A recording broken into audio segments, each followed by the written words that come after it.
So everyone, do you know what is your car service mileage? Sir, I have a question.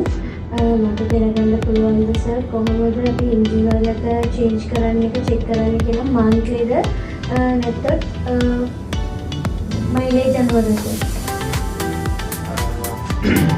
එහෙමයි දැන් ඒක depend වෙනවා ඔයාගේ car එකේ ඔයා use කරන විදිහ අනුව ඔයා daily driver කෙනෙක් වගේ නම් whichever come first ඒ කියන්නේ මුලින්ම එන එකට month එක දෙන්නේ ඔයා mileage එකද count වෙන්නේ කියන එක අනුව වෙනස් වෙනවා. daily driver කෙනෙක් නම් ඔයාගේ mileage ඉක්මනින් යනවනේ.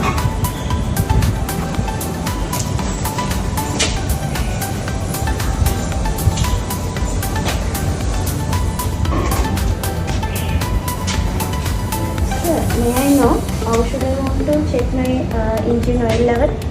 Yeah, come forward. I will show you how to check your oil level. This is oil dipstick.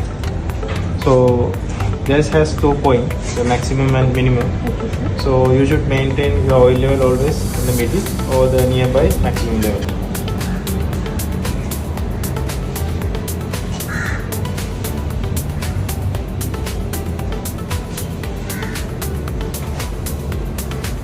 Sir මගේ තියෙන හයිබ්‍රිඩ් වාහනයක්.